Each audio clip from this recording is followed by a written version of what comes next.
तो hello guys, welcome back in Enthuse quant channel, जहाँ पे आज हम फंक्शन चैप्टर देखने जा रहे हैं, जो कि हमारा फर्स्ट लेक्चर होने वाला है आज।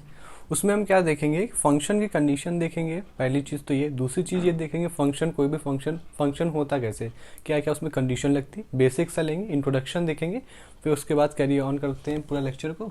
तो अगर हम यहाँ पे ये देखें कि हमने अभी तक क्या पढ़ लिया हुआ है, तो हमने अभी तक सेट पढ़ा, ठीक है। मतलब कैसे ये फंक्शन, मतलब कहाँ से आया, क्या वो चीज़ देख रहे हैं। हमने भी सेट पढ़ा, फिर सेट के बाद हमने कार्टेशियन प्रोडक्ट पढ़ा, ठीक है। कार्टेशियन प्रोडक्ट के बाद हमने फिर रिलेशन पढ़ा। अब हम क्या देखने जा रहे हैं, अब इसके बाद हम लोग क्या पढ़ने वाले हैं, फंक्शन पढ़ने वाले।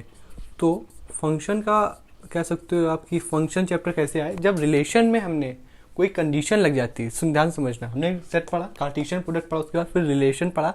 रिलेशन कब फंक्शन बन जाता है, जब हम रिलेशन में कह सकते हो हम क्या कंडीशन लगा देते हैं।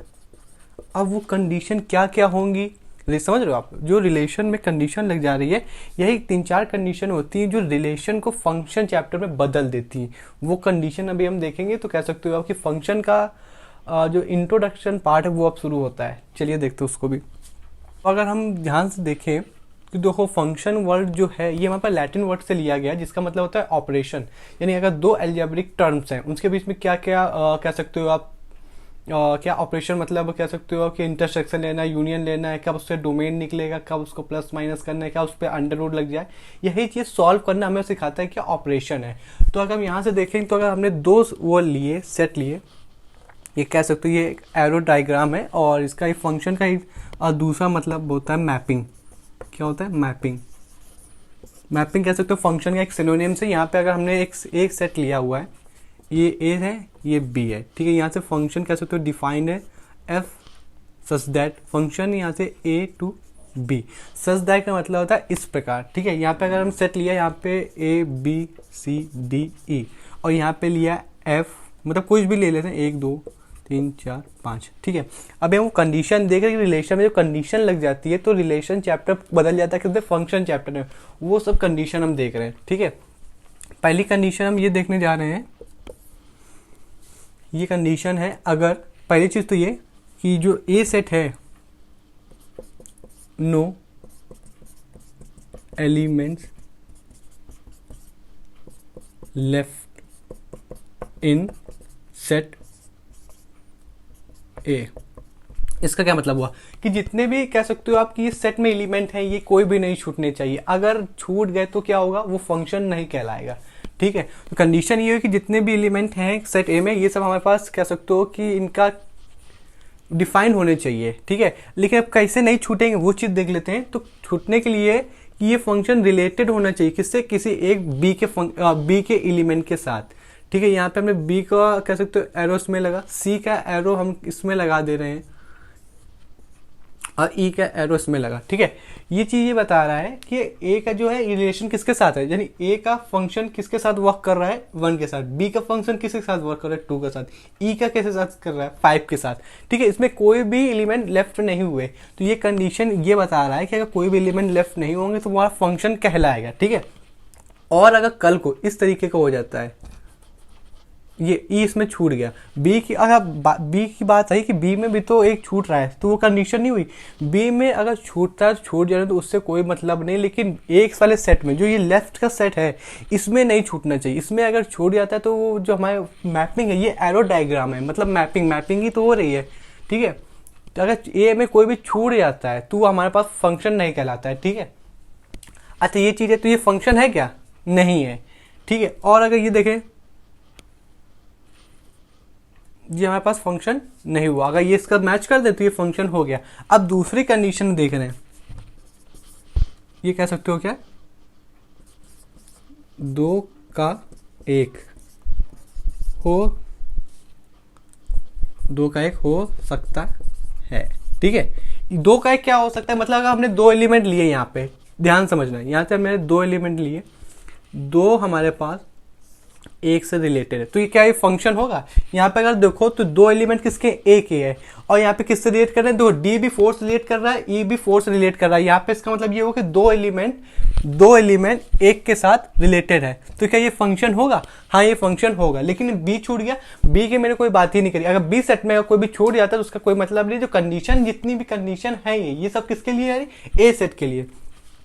ये किसके लिए, ए सेट के लिए, ठीक है। और ए सेट का मतलब क्या होता है, अंदर ही अंदर ए सेट का मतलब होता है डोमेन। क्या होता है, डोमेन। तो यानी ए सेट हमारे पास क्या हुआ, डोमेन। अच्छा, इसे अगर ए सेट को हम डोमेन कह दिया तो बी सेट को क्या कहेंगे, इसको हम कह देंगे कोडोमेन।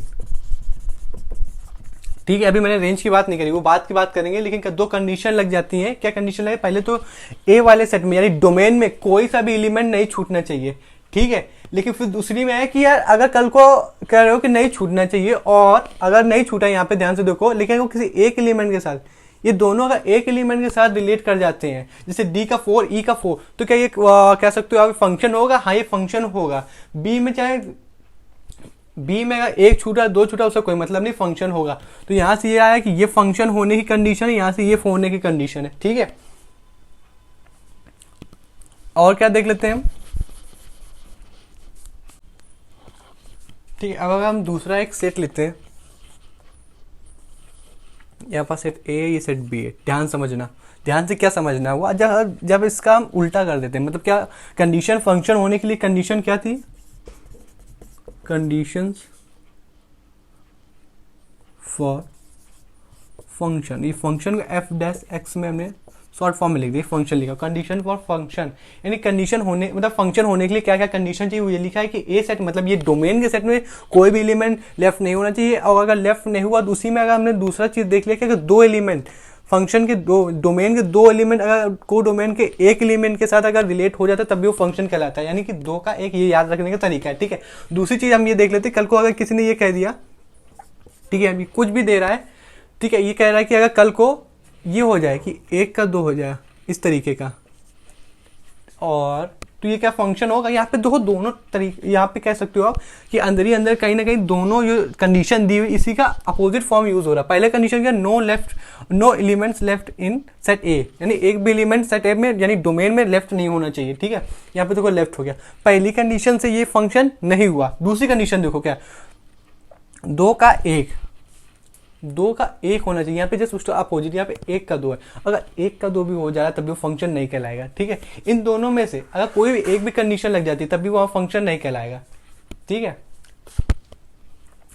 तो यहाँ पे तीसरी चीज लिख लीजिए, एक का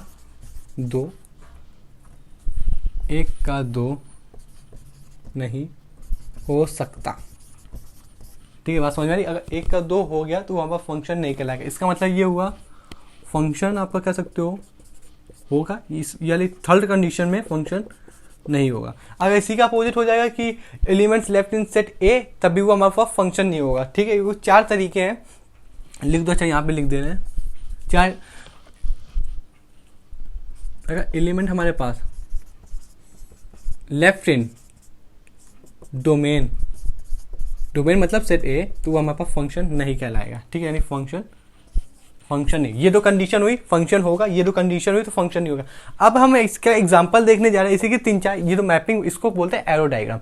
यही चार एरो डायग्राम रखते हैं जिससे आपको कह सकते हो समझ में आ जाएगा कि कब फंक्शन हमारे पास एरो डायग्राम से होगा या कब नहीं होगा। आइए उसको भी देख लेते हैं। तो ये हमारे पास कुछ क्वेश्चन है जिसमें आपको ये देख के बताना है कौन सा फंक्शन है या कौन सा फंक्शन नहीं है, ठीक है। यहाँ पर वही जो चार कंडीशन थी, मतलब वो दो कंडीशन थी कि डोमेन में छूटना नहीं चाहिए और दो का एक होता है, बस इसका अपोजिट हो जाएगा तो वहां पर फंक्शन नहीं कहलाएगा, ठीक है। पहला क्वेश्चन देखिए, तो ए रिलेटेड है ई के साथ, ठीक है, बी रिलेटेड है जी के साथ, ओके। देखो अब सी रिलेटेड है ई के साथ, यानी दो का एक के साथ, ये फंक्शन यहाँ तक तो ठीक था। और यहाँ हमारे पास डी एच के साथ, तो ये तीन कंडीशन में, एक तो कंडीशन कौन सी बनी कि ए सिंगल वाला इससे रिलेटेड है, ए ई से रिलेटेड है, बी हमारे पास जी से रिलेटेड है, अभी तक तो सही है। फिर यहाँ पे हमने दूसरा देखा सी भी ई से रिलेटेड है, तो नहीं दो का एक हो सकता है, यहाँ पे बिल्कुल सही है। और यहाँ पे डी हमारे पास एच के साथ है, डी हमारे के साथ एच के साथ है, ठीक है। तो यहाँ से अभी सब कंडीशन फुलफिल हो रही है, क्योंकि एक का एक के साथ होता है तब भी चलेगा, दो का एक के साथ है तब भी चलेगा। लेकिन वहाँ पे अगर देखो, ध्यान से देखो, एफ छूट रहा है। एफ अगर छूट रहा है तो क्या ये फंक्शन होगा? ये फंक्शन नहीं होगा। हमने इसके बारे में कोई बात नहीं करी है। डोमेन में एक छूट जाता, सॉरी, कोडोमेन में अगर एक छूट जाता है या फिर एक से ज़्यादा छूट जाते हैं तो वो कोई मैटर नहीं करता, फंक्शन कहलाएगा अगर डोमेन की सब कंडीशन फुलफिल हो रही हैं। तो फुलफिल होने की क्या बात है? दो बातें थी, है ना, वो आपको बता दी गई है। तो यहाँ पे फंक्शन होगा, ठीक है। बी में आ जाते हैं। ए 1 किससे रिलेटेड है? जी के साथ। 2 किससे रिलेटेड है? जी के साथ, ठीक है। यहाँ पर 2 का 1 है, ठीक है। 3 किससे रिलेटेड है? एच के साथ। 4 किससे रिलेटेड है? एच के साथ, यानी 2 का 1, 2 का 1, बात समझ में आई। फिर दूसरी 5 किससे रिलेटेड है? जे के साथ, यानी 1 का 1 के साथ। यहाँ पे फिर छूट गया, क्या? आई छूट गया, यानी एक एलिमेंट डोमेन में छूट गया। तो ये फंक्शन होगा कि नहीं होगा? ये बिल्कुल फंक्शन होगा। क्यों? क्योंकि इसके 2 का 1 है, जितनी भी कंडीशन फुलफिल होनी थी वो हमारे पास फुलफिल हो रही है और ये फंक्शन है हमारे पास। दूसरी चीज़ यहाँ देखते हैं, तीसरा नंबर, 2 का 1 और 4 रिलेटेड है 19 के साथ, ठीक है। या 2 का 1 हो सकता है, बिल्कुल हो सकता है, हाँ 2 का 1 हो सकता है। यहाँ पे 4 किससे रिलेटेड? 19 के साथ। यहाँ पे फिर से छूट गया, क्या छूट गया? 15 छूट गया। तो यानी को डोमेन में अगर 1 या 1 से ज़्यादा छूट गया तो कोई दिक्कत नहीं, डोमेन कंडीशन फुलफिल होनी चाहिए। दूसरी चीज़ डी नंबर में 1 का 2, यहीं से बस 1 का 2 हो गया ना, बस यहीं से फंक्शन क्या होगा? नहीं होगा। क्योंकि दोनों में से अगर एक भी हो जाता है तब भी वो फंक्शन नहीं कहलाता। कौन दोनों में से? जो कंडीशन यहाँ पे लिखी थी, ठीक है, उनमें से भी अगर एक नहीं होता है ना, यानी मतलब एक हो जाता है दोनों में से, अगर कोई एक अगर दिख गया ना, जैसे यहाँ पे लिखा 1 का 2, तो ये फंक्शन नहीं होगा। यहाँ पे फंक्शन होगा क्या? हाँ, यहाँ पे फंक्शन होगा। अब यहाँ पे कुछ एक चीज़ समझ लीजिए, जैसे इसमें छूट गया, ठीक है। यहाँ पे रुको, अच्छा हम रुको, इसको इरेज करके समझ। अब हम फंक्शन को आगे बढ़ाते हैं, ठीक है, यानी फंक्शन के आप आगे इसको लेके चलते हैं। देखो यहाँ पे एक एफ एलिमेंट छूट गया, तो यहाँ से अगर मैं पूछूं कि डोमेन में कितने एलिमेंट है, डोमेन में कितने एलिमेंट आए, तो डोमेन क्या होता है? कंप्लीट सेट ए। डोमेन है कंप्लीट सेट ए, ठीक है। और यहाँ से पूछूं कोडोमेन का मतलब बताओ। कोडोमेन मतलब, इसका मतलब है कंप्लीट सेट बी, यानी ये ए सेट है, ये बी सेट है, यानी कंप्लीट सेट बी। अब यहां से तीसरी चीज जो निकल के आई कि रेंज क्या होती है भाई। तो रेंज मतलब ये होता है कि जिसमें एरो लगे, कोड डोमेन में जिस एलिमेंट को एरो लगे हैं वो क्या होता है? रेंज होता है। मतलब क्या? यहाँ पे देखो, कोड डोमेन में किसको एरो लगा है भाई? ई को एरो लगा है, और किसको लगा है? एफ को लगा है। और किसको लगा है? सॉरी, एफ को नहीं लगा है, जी को लगा है, हाँ। और किसको लगा है? एच को लगा है। अब बात समझ में आई कि डोमेन में जितने भी एलिमेंट हो, डोमेन साइड जितने भी एलिमेंट आते हैं वो सब हमारे पास कंप्लीट सेट ए डोमेन कहलाता है। जितने भी एलिमेंट बी में आते हैं वो डोमेन कहलाते हैं। और जिसको डोमेन में, ध्यान समझना, जिसको डोमेन में एरो लगाओ केवल वही रेंज कहलाता है, ठीक है। तो इसमें रेंज ये हुई। अब इसमें डबल एरो लगा तो ई 2 बार नहीं लिखेंगे, क्योंकि सेट में डेफिनेशन पड़ेगी, क्योंकि रेपिटेशन अलाउ हमारे पास नहीं होता है, ठीक है। तो वो कोई मतलब जिसको जितने भी एरो लगे उसके मतलब नहीं, बस एरो लगे होने चाहिए डोमेन के एलिमेंट में, सॉरी कोडोमेन के एलिमेंट में, वो हमारे पास रेंज बन जाता है, ठीक है। यहाँ पे रेंज बन गई, यहाँ पे ई है, जी है, एच है, रेंज है। बात समझ में आई। अब यहीं से देखो, यहाँ पे अब एक नई टर्म निकल के आती है क्या, कि रेंज हमारे पास कह सकते हो सबसेट है किसका? कोडोमेन का। यहां से ये कंडीशन निकल के आई, रेंज हमारे पास सबसेट होती है कोडोमेन का। सबसेट मतलब दो, कंप्लीट सेट भी क्या है? कोडोमेन। और जिसको सी के अंदर तो रेंज आ रही है ना, कोडोमेन के अंदर ही तो रेंज आ रही है। अब जिसको एलिमेंट में कह सकते हो एरो लगे हैं वो रेंज बन गया। देखो ई जी एफ, और कह सकते हो रेंज क्या है? E G F. और कंप्लीट सेट क्या है? E F G H. तो range is a subset of codomain. कल को अगर एफ को भी वो लग जाता, ध्यान समझ आएगा, मान लो कल को भी यहाँ पे एक एलिमेंट और होता कोई, और वो एफ को भी एरो लगा देता, तो यहाँ से पता है रेंज क्या आती? ई जी, और यहाँ पे एफ भी आ जाता। और अगर एफ आ जाता तो ये मतलब रेंज कोडोमेन के बराबर आ जाती। अगर रेंज अगर कोडोमेन के बराबर आ जाती तो कल को यहाँ पे ये वाला साइन आ जाता। ये इम्प्रॉपर सेट होता है, सेट में हमने बात कर चुके हैं, ठीक है। ये क्या होता सेट है हमारे पास, कह सकते हो कि यहाँ पे रेंज कोडोमेन के बराबर आ गए, क्योंकि जितने भी एलिमेंट थे रेंज के वो सब इक्वल है किसके? कोडोमेन के एलिमेंट के बराबर, ठीक है।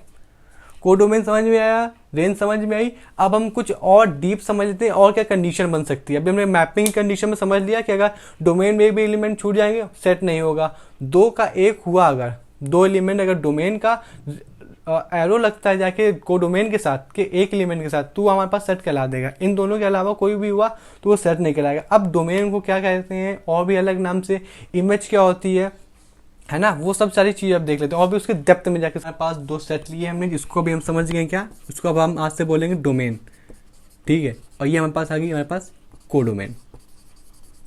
बात समझ में आई और रेंज समझ में आ गई, वो तो बात की बात होगी, रेंज समझ में आई।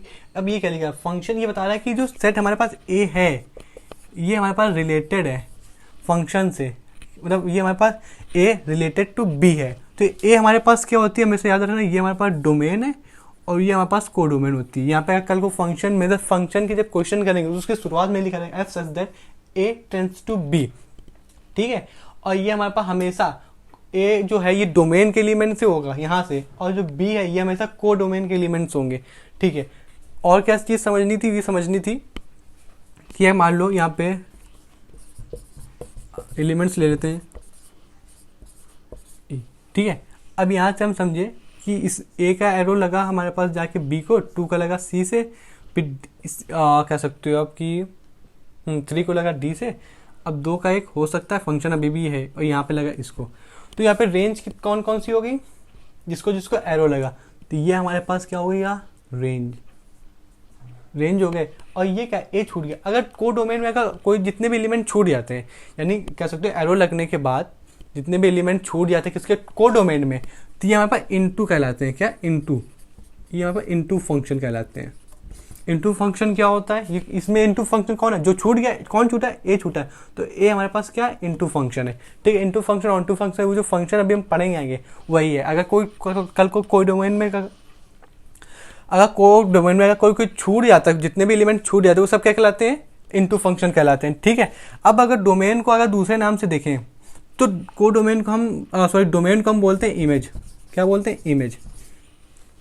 और प्री इमेज बोलते हैं, ठीक है। डोमेन को क्या बोलते हैं, प्री इमेज, यानी जो पहली इमेज होती है। और डोमेन को बोलते हैं हमारे पास इमेज। क्या बोलते हैं, इमेज बोलते हैं, ठीक। अगर कोई आपसे पूछे कि ई का प्री इमेज बताओ, ई का प्री इमेज बताओ, तो क्या है, 5। अगर कोई आपसे कहे 5 का इमेज बताओ, तो हमारे पास क्या है, ई है। अब आपसे कोई पूछे बी का, ध्यान से, बी का प्री इमेज बताओ, तो 1 है, ठीक है। और अगर 1 का कोई कहे इमेज बताओ तो बी है। अब यहाँ पे यहाँ समझना, यहाँ पे डी का कोई कहे प्री इमेज बताओ, तो यहाँ पे 2 बताओगे, 1 नहीं बताओगे। यहाँ पे कितनी है, 3 और 4, और 3 और 4 का इमेज बताओ तो डी हो जाएगा, ठीक। अच्छा, जो नहीं, ये एक चीज़ और समझ लीजिए, जो डोमेन की बात कर रहे हैं हम लोग, ये डोमेन को हम अंदर ही अंदर एक और नाम से जानते हैं जिसको हम एक्स डिनोट करते हैं, ठीक है। और कोडोमेन को अंदर ही अंदर एक और नाम से जानते हैं जिसको वाई डिनोट करते हैं, ठीक है। तो यानी जितना वाई वाला पोर्शन हुआ, यानी वाई एक्सिस जितनी भी होगी हमारे पास ऊपर या नीचे, ये हमारे पास होती है हमारे कोडोमेन। इसको रेंज भी समझ सकते हो, ठीक है। वाई को कोडोमेन नहीं, इसको आप समझ, रेंज को आप कह दीजिए क्या, वाई, ठीक है। यानी हमारे पास डोमेन क्या हुआ, एक्स, और ये हमारे पास क्या हो गया, वाई, ठीक है।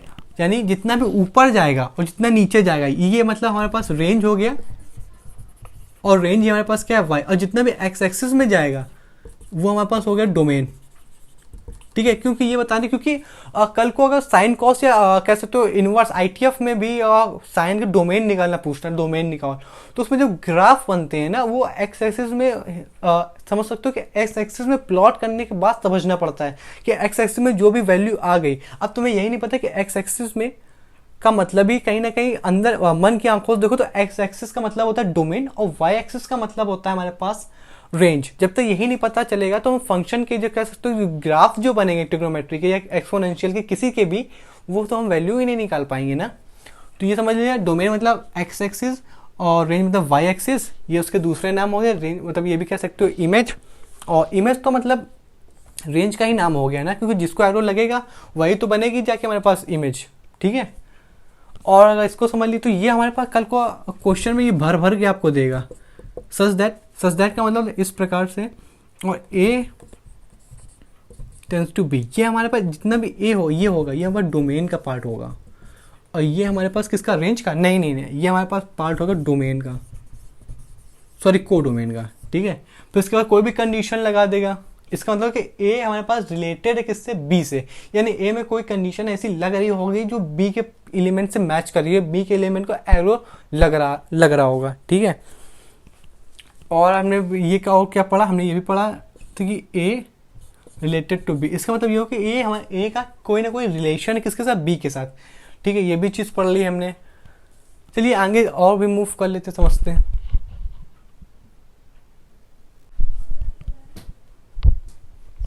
तो ये जितना भी स्मॉल सर्कल हुआ ये हमारे पास, आप क्या समझ गए, अब तो आप बिल्कुल अच्छे समझ गए होंगे, ये हो गया हमारे पास रेंज। अब पर लेकिन जो कोडोमेन में छूट गया उसका एक्चुअली मतलब क्या होता है, उसका मतलब होता है इनटू, इनटू फंक्शन, जैसे कि onto, into one function, many one function, एक होता है इनटू फंक्शन, ठीक है। ये जितने भी अगर कोडोमेन में अगर कोई भी छूट रहा है तो उसका मतलब होता है हमारे पास इनटू। अभी इनटू फंक्शन क्या होता है, किसका उल्टा होता है, ये सब हम जब चैप्टर अभी आगे बढ़ेगा तब हम उसको देख लेंगे। तो अभी तक ये समझ लीजिए जितने को वेरिएबल लगा वो रेंज, अब जितने जो कोई छूट गया कोडोमेन उसका मतलब होता है इनटू, ठीक है। और भी चीज़ समझ लेते हैं। अब ये समझ लेते हैं, अगर कल को किसी ने हमारे पास सेट दे दिया, क्या दे दिया, सेट दे दिया, फिर उसने पूछा भाई डोमेन बताओ, रेंज बताओ, क्या मतलब हुआ उसका। चलो हमने एक सेट ले लिया हमारे पास, हमने किसी ने गिवन है यहाँ 1 2, फिर किसी ने दे दिया हमारे पास, कह सकते हो 2 3 और A एंड B। अब उसने कह दिया हमें डोमेन बता दो। बिल्कुल बारीकी सी चीज़ है, डोमेन मतलब x या x एक्सिस, यहाँ पे x से कितने हैं, जो 9th में कोऑर्डिनेट ज्योमेट्री पढ़ी थी, इसका मतलब यहाँ पे क्या हुआ, x के पूरे पार्ट लिखने। तो x के पार्ट में कैसे, x मतलब आगे वाला ही तो होता है, तो 1, फिर x के बाद 3, फिर ऐसे ही b, यानी सॉरी a, ठीक है, यानी x वाले कोऑर्डिनेट लिखने हैं। फिर यहाँ पे उसने पूछ दिया हमारे पास कि रेंज बताओ, रेंज मतलब y, ठीक है, y मतलब जो x के बाद आता है, कोऑर्डिनेट ज्योमेट्री में पढ़ा था 2, फिर यहाँ पे भी 2, फिर यहाँ पे b। अगर इसमें थोड़ा सा आप दिमाग लगाओ तो ये हमारे पास सेट बन गया, और सेट में रेपिटेशन अलाउ नहीं होता, उस हिसाब से कितना बन जाएगा 2 एंड b, ठीक है। ये आप समझ सकते हो, ऐसे पूछेगा वो, ऐसे बहुत सारे क्वेश्चन बनते हैं। अब हम ये देखने जा रहे हैं कि वर्टिकल लाइन टेस्ट क्या होता है। वर्टिकल लाइन टेस्ट मतलब क्या, ये बता देता है, कोई भी ग्राफ आपको दिया, ठीक है। अभी हमने मैपिंग पढ़ी, मैपिंग के हिसाब से हम जान गए, क्या जान गए हम कि अगर कल को अगर किसी ने हमें कोई मैपिंग दे दिया, 2 सेट दे दिए, तो वो हमें पता चल जाएगा हमें कि उसके जितने भी एक्स डोमेन का अगर रिलेटेड है बी के साथ तो सेट हुआ। अगर डोमेन का एक भी एलिमेंट छूट जाता है और उसके बाद रिलेशन उसने लगा दिया डोमेन के साथ, तो वहाँ पर सेट नहीं, सॉरी फंक्शन नहीं कहलाएगा। 1 का 2 नहीं होगा, लेकिन 2 का 1 होगा, तो हमने सब बातें कर ली है। तो वहाँ से हमें फंक्शन एक तो क्लियर हो गया, जो हमने बताया था कि रिलेशन में अगर कंडीशन लग जाती है तो फंक्शन बन जाता है। पहली कंडीशन हम समझ ली, ठीक है। अब हम दूसरी कंडीशन देने हैं कल को, फंक्शन का मतलब अगर देखो, फंक्शन जो है ये कैलकुलस का पार्ट है, ठीक है। कैलकुलस का आप अगर मन की आंखों से देखोगे, पीछे से देखोगे, तो वो फंक्शन ही है, ठीक है, मतलब सॉरी ग्राफ के ऊपर ही डिपेंड है। तो फंक्शन चैप्टर हमें ये सिखाता है जाके कि कोई भी चीज़ या कोई भी का मतलब कोई सा भी टर्मिनोलॉजी हो या भी कोई सी भी क्वेश्चन हो, उसका हम ग्राफ कैसे बना सकते हैं, ठीक है। और लिमिट हमें ये आगे इसी का पार्ट है, लिमिट हमें ये सिखाएगी कि अगर कोई भी ग्राफ में हल्की सी अगर ब्रेकेज है, कोई भी कर्व जा रहा है वहाँ पे ब्रेकेज आए, तो ब्रेकेज को कैसे इग्नोर करें। ऐसे ही कंटिन्यूअस, कोई भी ग्राफ कंटिन्यूअस है कि नहीं, मैक्सिमम मिनिमम कि कोई सा भी ग्राफ कितना मैक्सिमम जा रहा है, कितना मिनिमम जा रहा है, ये हर चीज़ बिल्कुल कैलकुलस में ही आता है। तो उस हिसाब से हमने ये तो पढ़ लिया कंडीशन क्या होती है। दूसरी चीज़ अब हम ये पढ़ने जा रहे हैं, कोई भी ग्राफ दे दिया उसने, अब आपसे पूछ रहा है कि भाई बताओ ये अब फंक्शन है कि नहीं। मैपिंग से समझ गए, अब आप बता लो कि फंक्शन है कि नहीं। अब हम इससे समझ आए वर्टिकल लाइन टेस्ट से। देखो वर्टिकल लाइन टेस्ट कुछ नहीं है, हालांकि बेसिक सी चीज़ें, हमने कल को एक कोऑर्डिनेट बना लिया, ये हमारे पास प्लेन है, यहाँ पे एक हमने सर्कल बनाया, ठीक है। अब हमें क्या वर्टिकल लाइन ड्रॉ करनी है। वर्टिकल लाइन मतलब वाई एक्सिस के जस्ट पैरेलल, तो हमने यहाँ पे वर्टिकल लाइन बना लिया। अब हमें ये बताओ कि जो वर्टिकल लाइन है ये कितने पार्ट्स में सर्कल कट कर रही है। अगर ये वर्टिकल डॉटेड को अगर हम फिल कर दें, तो जो वर्टिकल लाइन टेस्ट हमने बनाई, ये सर्कल को कितने पार्ट में कट कर रही है, 2 पार्ट में, ठीक है, 2 पार्ट में कट करी। अगर वर्टिकल लाइन हमारे पास कह सकते हो, अगर वर्टिकल लाइन हमारे पास एक पार्ट में कट करती है, एक पॉइंट में कट करती, कट एट अ पॉइंट, तो वो हमारे पास फंक्शन होगा। लेकिन cuts in more than 1 point, तो हमारे पास वो फंक्शन नहीं होगा। देखो ये चीज़ समझ में आई, ठीक है, हमारे पास फंक्शन नहीं होगा। अगर हमारे पास उसने कट एट अ पॉइंट तो हमारे पास फंक्शन होगा, यानी मतलब कैसे, ये हमारे पास फंक्शन हुआ कि नहीं हुआ, क्यों, क्योंकि जो एक्स में है, देखो कितने लाइन कितने पार्ट्स में कट करी, एक तो यहाँ कट करी, दूसरा यहाँ कट कर रही है, तो यहाँ फंक्शन नहीं हुआ। अगर हम ये वाला ड्रॉप बनाते हैं, ठीक है, ये वैसे साइन का ग्राफ है, हमने एक पीरियड का लिया हुआ है। ये पीरियड का मतलब क्या हो, जब हम पढ़ेंगे ना पीरियोडिक फंक्शन, इसी का ही चैप्टर है, मतलब पार्ट टॉपिक है, तो वो बात की बात है। अगर हमने यहाँ पे वर्टिकल लाइन ड्रॉ करी, तो अब हमें ये बताओ कि जो वर्टिकल लाइन हमने ये ड्रॉ करी कितने पार्ट्स में कट कर रही है। वर्टिकल लाइन कैसे मतलब वाई एक्सिस के पैरेलल, तो कितने पार्ट्स में कट करी, वन पार्ट में, यानी वन पॉइंट में कट करी, तो इसका मतलब ये फंक्शन हुआ, ठीक है। और अगर हमने दूसरा कोई दूसरा ग्राफ ले लिया,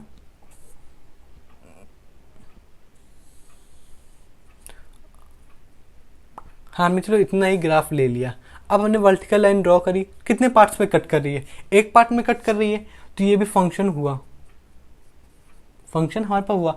तो अब यहाँ समझते हैं कि vertical line text actually work कैसे करता है, वर्टिकल लाइन टेक्स्ट वर्क कैसे करता है। तो यहाँ से सिंपल सी एक कह सकते हो कि एक एक्स में दो वाई की वैल्यू नहीं हो सकती। ये भी एक कंडीशन है समझने की, कौन सा फंक्शन होगा कि नहीं होगा। एक एक्स में हमारे पास दो वाई की वैल्यू नहीं हो सकती। देखो यहाँ पे अगर कोऑर्डिनेट लिखे तो यहाँ पे कितना एक्स का, यहाँ पे एक्स होगा, यहाँ पे क्या होगा, यहाँ पे पॉजिटिव वाई होगा, यहाँ पे निगेटिव वाई होगा।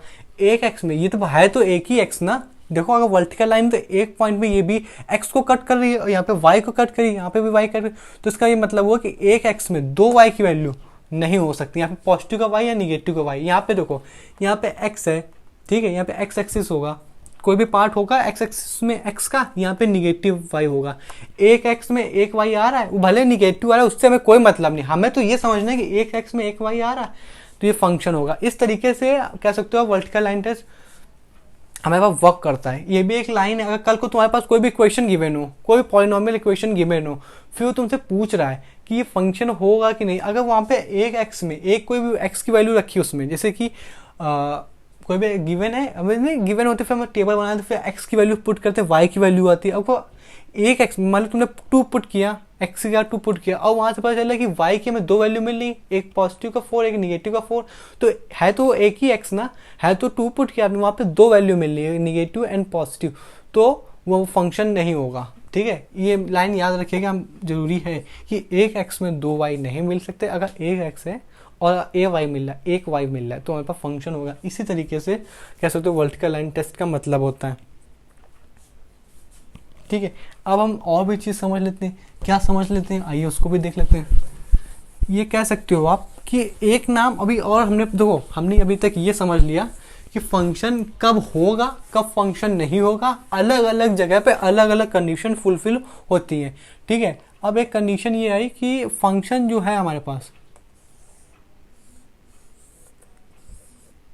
फंक्शन तो कितने नाम जाना गया, तो फंक्शन है, फंक्शन एक कह सकते हो एक डेफिनेशन में आता है, जिसका मतलब होता है फंक्शन इज अ मशीन, यानी आप कोई सा भी इसमें कह सकते हो कल को इनपुट डालोगे आप, यानी फंक्शन हमारे पास मशीन है ना, ये फंक्शन हो गया, फंक्शन हमारे पास मशीन है। आप फंक्शन की मशीन में आप कोई सा भी वैल्यू डालोगे, इनपुट डाला आउटपुट मिला, ये भी एक डेफिनेशन है फंक्शन समझने की। जो हमने इनपुट डाला, इनपुट हमारे पास क्या होगा, डोमेन होगा, क्या निकल के मिलेगा हमें, रेंज निकल के मिलेगी। लेकिन अगर समझो यहाँ पे ये हमने बॉक्स लिया, ये बॉक्स का मतलब हमारे पास है रेंज, सॉरी कोडोमेन, समझिएगा, ठीक है। यहाँ पे हमने कुछ डाला, मतलब इनपुट डाला, हमें आउटपुट मिला, आउटपुट हमें क्या मिला, ये जो इसके अंदर जो बॉक्स है, बॉक्स तो पूरा हमारा कोडोमेन है, लेकिन इसके अंदर जो फिल हो रहा है, यानी जितना हम इसमें इनपुट डालेंगे वही तो यहाँ पे फिल होगा, तो ये जितना फिल हो रहा है ना,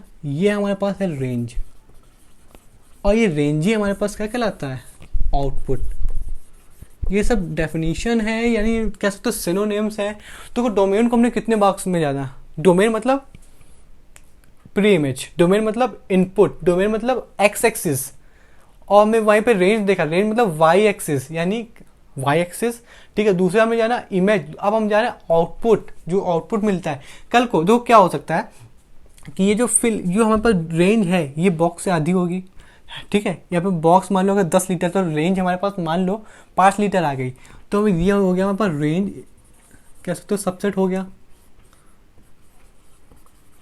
लेकिन अगर कल को जितने लीटर, यानी जितना भी लीटर का आउटपुट है उतने ही लीटर की अगर रेंज आ गई हमारे पास, तो कह सकते हो हमारे पास कि रेंज सबसेट हो जाएगा इक्वली वाला, इक्वली मतलब इम्प्रॉपर हो जाएगा, ठीक है। तो इस केस में हमारा रेंज जो है कोडोमेन बराबर आ गई, इस केस में हमारे पास कोडोमेन रेंज के इक्वल आ गई, ठीक है। और देखो कहीं कहीं बहुत जगह ये भी लिखा होता है, ऐसे बहुत से लोग ऐसे लिख देते हैं, तो ये जो लिखना ही गलत है। क्यों? क्योंकि कभी इसका मतलब ये रहेगा कि हमेशा रेंज कोडोमेन के बराबर होगी, लेकिन अब यहाँ से देखो इस मशीन के प्रोसेस समझ में आया कि रेंज जो है हमारे पास कभी कोडोमेन के बराबर आ जाएगी और कभी कोडोमेन से छोटी रहेगी। इसका मतलब ये हो गया कि हमेशा इक्वल ही रहेगी, ठीक है। तो ये गलत होता है, तो ये दो हमारे पास सही है, ठीक है। तो ये हमारे पास कुछ क्वेश्चन देख लेते हैं। देखो एक टाइप्स का क्वेश्चन होता है, देखो क्या मतलब हुआ आपको, अगर इसमें देखें, इसमें वर्टिकल लाइन टेस्ट करके बताना है कि ये फंक्शन है कि नहीं हमारे पास। तो मतलब क्या हुआ, वर्टिकल लाइन हमने ड्रॉ करी जो कि होती है वाई एक्सिस के पैरेलल, ठीक है। हमने Y axis parallel line draw करी, पर यहाँ पे आप देखो कि यहाँ पे ओपन नोट है, यहाँ पे डार्क सर्कल है, मतलब डार्क सर्कल है, यहाँ पे डार्क सर्कल नहीं है। तो जब डार्क सर्कल हो इसका मतलब ये हुआ कि वो फंक्शन में इंक्लूडेड है, ठीक है। और कल को अगर ऐसे ये हो ओपन सर्कल हो यानी डार्क सर्कल ना हो, तो ये होता है एक्स इंक्लूडेड, सॉरी एक्स गलत हो गया। अब अगर डार्क सर्कल हो हमारे पास तो उसका मतलब है इंक्लूडेड, और अगर ओपन सर्कल हो यानी सिंपल नॉट हो तो उसको बोलते हैं एक्सक्लूडेड, ठीक है। यहाँ पे अगर देखें तो यहाँ पे एक्स की वैल्यू है, यहाँ पे एक्स की वैल्यू कितने में कट कर रही है, एक तो ये हो गया डार्क बॉल का मतलब हुआ कि हमारे पास एक्सक्लूडेड मतलब इंक्लूडेड है, इसको हम जोड़ रहे हैं। लेकिन ये ओपन सर्कल है, इसका मतलब ये एक्सक्लूडेड है, इसको हम नहीं जोड़ रहे हैं, ठीक है। तो यहाँ पे एक एक्स में एक ही वाई की वैल्यू मिली, और यहाँ मतलब एक्स वो हमने लिया नहीं है, तो ये वहाँ पर फंक्शन हो गया। यहाँ पे देखो वर्टिकल लाइन टेस्ट करो कि ये वर्टिकल लाइन टेस्ट कितने में कट कर रहा है, एक जगह कट कर रहा है। क्यों? क्योंकि ये ओपन नॉट है, इसका मतलब ओपन नॉट का मतलब ये हुआ हमारे पास कि वो एक्सक्लूडेड है। लेकिन यहाँ पे डार्क बॉल थी, इस वजह से यहाँ पे है कि एक्स कितनी जगह कट कर रहा है, एक जगह, ठीक है। एक जगह कट करने का मतलब ये हुआ कि हमारे पास वो फंक्शन है। लेकिन ये वैल्यू, ये वही चीज़ है जो हमने बताया था आपको कि एक एक्स में दो वाई की वैल्यू मिलता है तो फंक्शन है कि नहीं है। तो यहाँ पे देखो, अगर ये उल्टा लिख दिया क्या, एक एक्स में दो वाई की वैल्यू आएंगी, अब तो कैसे, ये उधर जाएगा, प्लस माइनस का अंडर रूट होगा कि नहीं होगा। यहाँ पे एक्स की दो वैल्यू निकल के इसी जगह कोई सी भी वैल्यू होगी। यहाँ पे अगर मान लो आपका कह सकते हो यहाँ पे 25 दे देगा, 25 का क्या आया, प्लस माइनस 5 आया कि नहीं आया। तो वहाँ पे एक एक्स में दो वाई की वैल्यू नहीं हो सकती, तो ये हमारा फंक्शन नहीं हुआ, ठीक है। अभी जब क्वेश्चन बिल्कुल करेंगे हमारे पास जो भी सिलेक्टेड क्वेश्चन है एनडीए के हिसाब से वो भी देखेंगे, ठीक है। अभी हम अब क्या हम देखने जा रहे हैं, अभी हमने सब कंडीशन जितनी भी थी फुलफिल होने वाली, फंक्शन है कि नहीं वो हमने सब देख लिया। अब हम डोमेन के क्वेश्चन देखने जा रहे हैं। डोमेन के क्वेश्चन निकलने से पहले हम वो चीज़ देखेंगे जो डोमेन का बेसिक बनाती है, ठीक है। चलिए देखते हैं उसको भी।